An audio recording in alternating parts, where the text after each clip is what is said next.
Hello students, welcome to my YouTube channel Sushma Rajgupta. हम लोग कर रहे हैं goods and services tax BCom third semester. आज का हमारा टॉपिक है टैक्स इनवॉइस। हम लोग इस वीडियो में टैक्स इनवॉइस को बहुत डिटेल में करने वाले हैं। चलिए शुरू करते हैं। Hello students, welcome to my YouTube channel Sushma Rajgupta. हम लोग कर रहे हैं goods and services tax BCom third semester. आज का हमारा टॉपिक है टैक्स इनवॉइस। हम लोग इस वीडियो में टैक्स इनवॉइस को बहुत डिटेल में करने वाले हैं। चलिए शुरू करते हैं।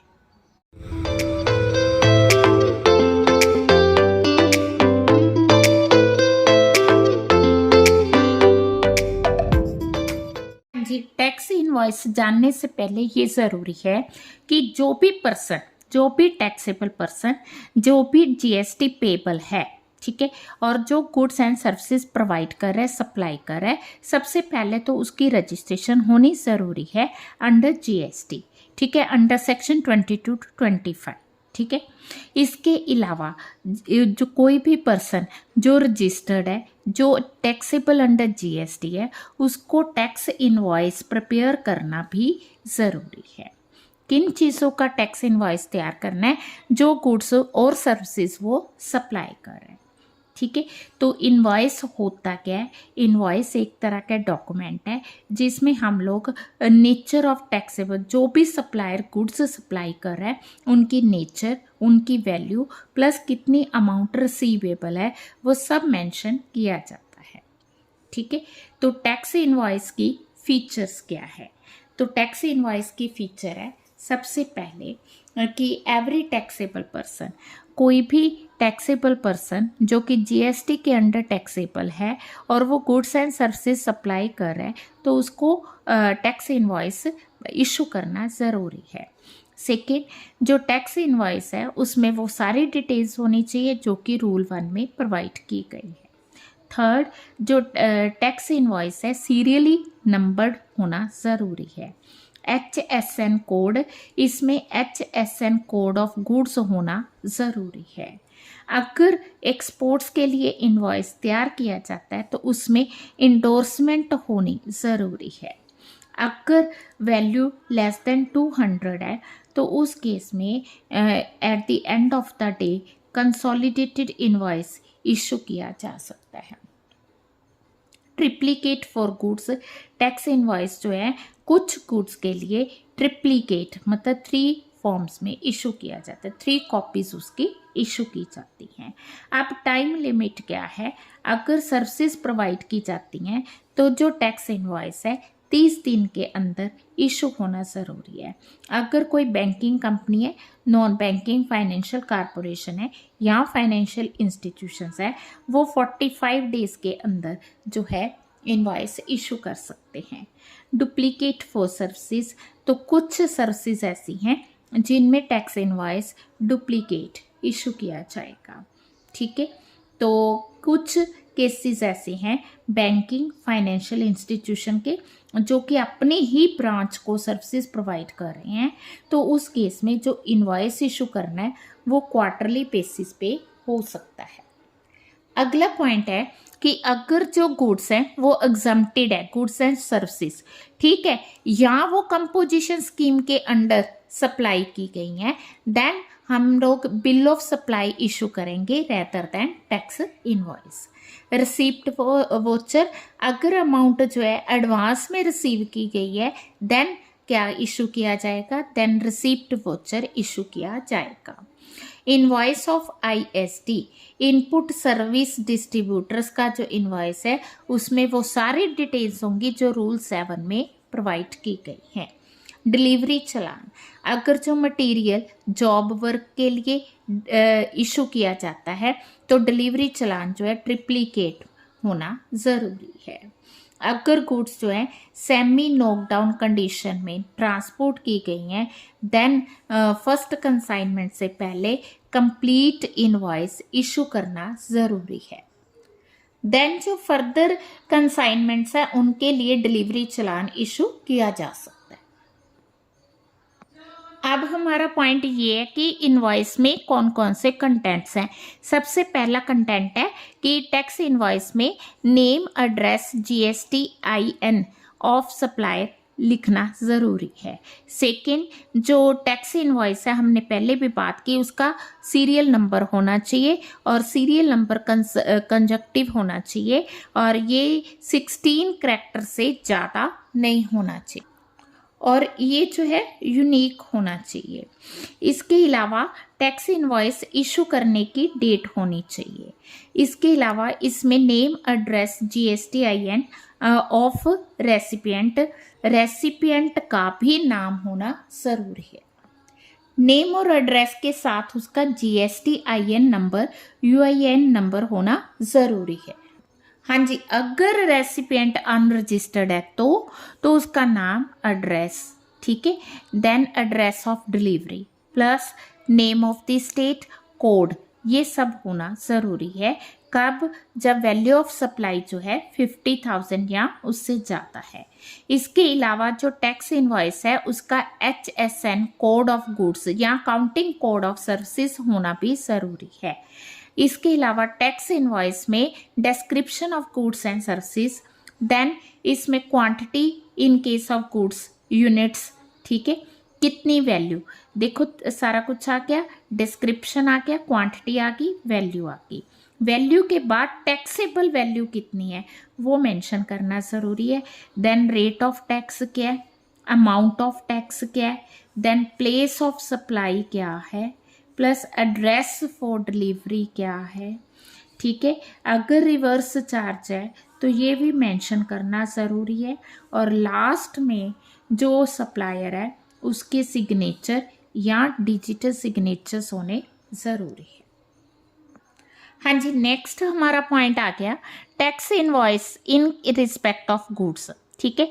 तो ये हमने टाइम ऑफ सप्लाई वाली वीडियो में भी किया था, वहाँ पे भी सेम पॉइंट आया था कि हमने टैक्स इनवॉइस इशू कब करना है। तो दो केसेस हैं। पहला केस है कि अगर सप्लाई है उसमें मोमेंट ऑफ गुड्स है तो टैक्स इनवॉइस इशू किया जाएगा बिफोर और at the time of removal of goods, ठीक है। जैसे ए ने गुड्स सप्लाई की बी को, ए ने गुड्स सेंड करनी है मुंबई, दिल्ली टू मुंबई, तो ए ने गुड्स सेंड की 10 दिसंबर को, तो this supply involves moment of goods. So इस केस में जो इन्वॉइस तैयार किया जाएगा बिफोर और at the time of removal, that is 10 दिसंबर।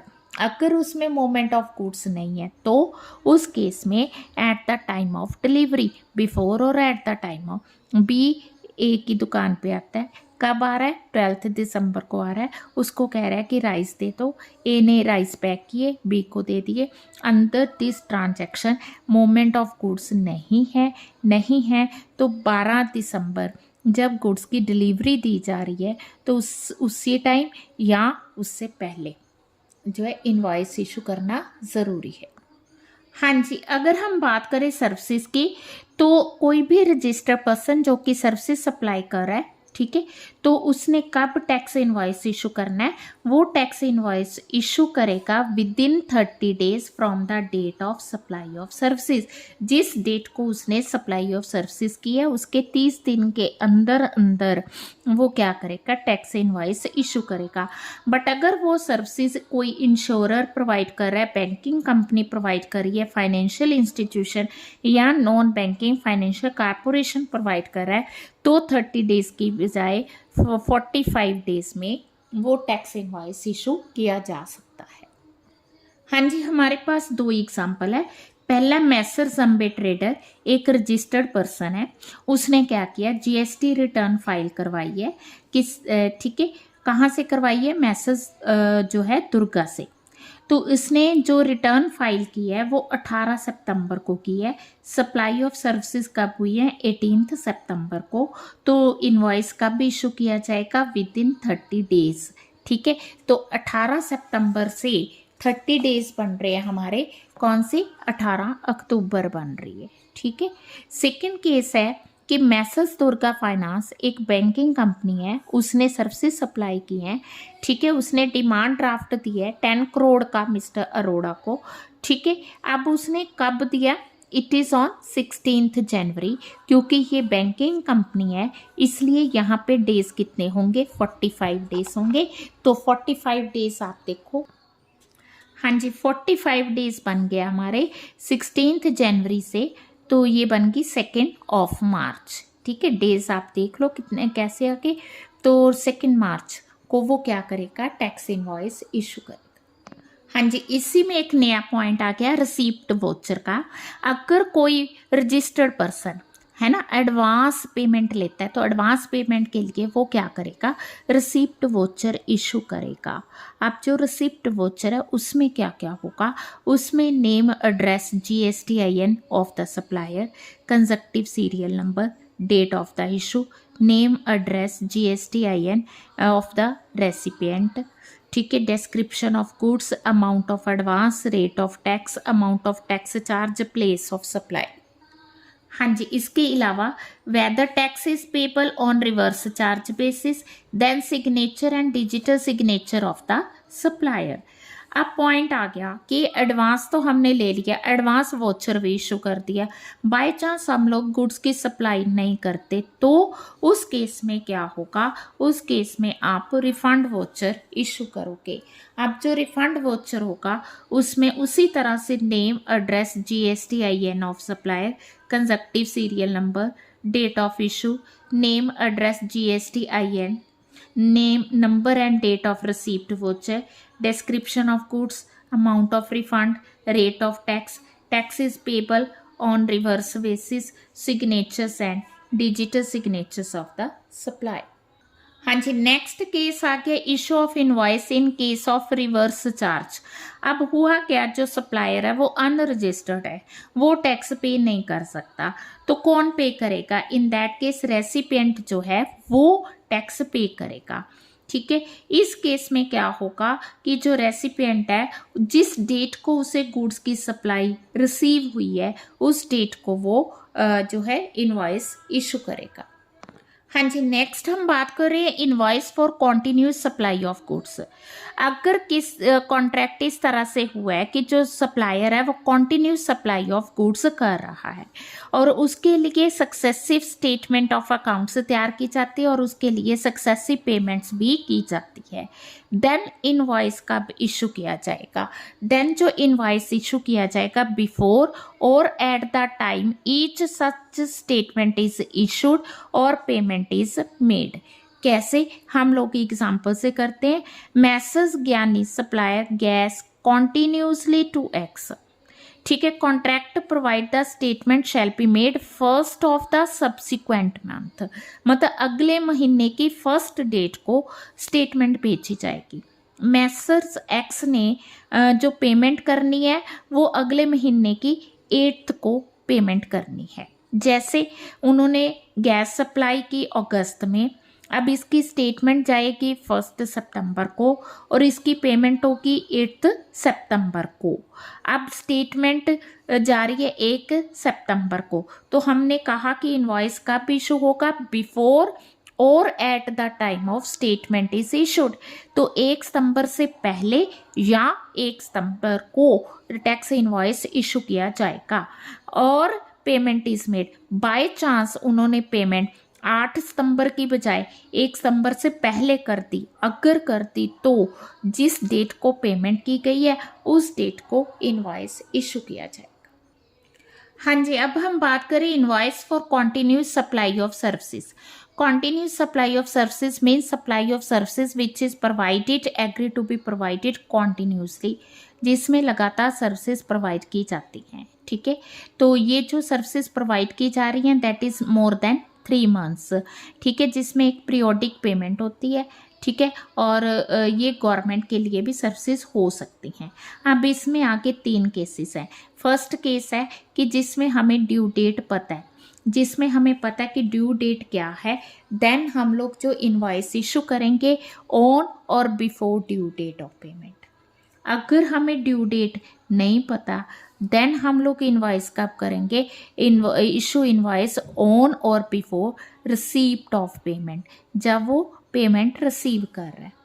ठीक है, अगर जो पेमेंट है that is link with completion of event, तो हम लोग कब करेंगे, तब इनवॉइस इशू किया जाएगा जब इवेंट कंप्लीट होगी, ऑन और बिफोर। समझ के? तो इसमें ये 3 केसेस हैं, ये टेबल दिए, इनको एक्सप्लेन किया। नेक्स्ट पॉइंट है कि अगर कॉन्ट्रैक्ट सीज हो गया, खत्म हो गया, बंद हो गया, then supply of services ceases भी, ठीक है। तो उस केस में invoice will be prepared when supply ceases, ठीक है। तो उसी टाइम पे, और कितनी अमाउंट का, जितनी अब तक सप्लाई की गई है। अगर हमने गुड्स जो हैं अप्रूवल के लिए सेंड किए हैं और दूसरे पर्सन ने जब अप्रूवल दे दी तब इनवॉइस इशू किया जाएगा, या 6 मंथ जब हमने गुड्स सेंड की उसके 6 मंथ के अंदर अंदर, या जब अप्रूवल होगी, विच एवर इज अर्लियर। हाँ जी, नेक्स्ट पॉइंट आ गया कि इन केसेस में हम कोई इनवॉइस इशू नहीं करेंगे या कंसोलिडेटेड करेंगे अगर goods and services less than 200 है और जो रेसिपिएंट है वो अनरजिस्टर्ड है और जो रेसिपिएंट है उसका कोई यूनिक नंबर, उसको इनवॉइस की ज़रूरत नहीं है। तो उस केस में या तो जितनी एक दिन की ट्रांजेक्शन्स है उसका कंसोलिडेटेड टैक्स इनवॉइस इशू करेंगे या हम इशू ही नहीं करेंगे। हाँ जी, कई बार क्या होता है कि कोई person liable to be registered होता है, ठीक है। पहले वो रजिस्टर के लिए लाइबल नहीं था, क्यों नहीं था, क्योंकि उसकी टर्नओवर कम थी। जैसे उसकी टर्नओवर एक लिमिट क्रॉस करती है देन उसे अपने आप को रजिस्टर करवाना पड़ता है। तो रजिस्टर करवाने के लिए उसने अप्लाई किया, रजिस्टर के लिए जब उसने अप्लाई किया और जब उसको रजिस्ट्रेशन का सर्टिफिकेट मिला, इन दोनों के बीच में एक गैप होगा, टाइम गैप होगा। इस टाइम गैप के अंदर उसने कुछ ट्रांजैक्शंस की हैं, ठीक है। हो सकता है उसके लिए सिंपल उसने इनवॉइस इशू किया हो।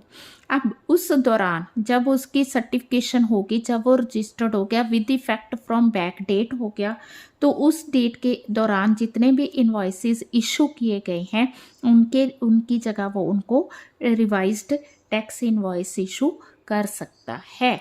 क्यों करेगा वो ऐसा, क्यों करेगा? क्योंकि उसने अपना इनपुट टैक्स क्रेडिट लेना है, उसने इस बेनिफिट को लेना है, इसलिए उसको रिवाइज्ड टैक्स इनवॉइस लेना पड़ेगा। हाँ जी, आपको इस एग्जाम्पल से भी क्लियर हो जाएगा। रंजू लिमिटेड जो है उसने बिजनेस स्टार्ट किया था 1 अप्रैल से, उसकी टर्नओवर जो एक्सीड की है वो 3 सितंबर से की है।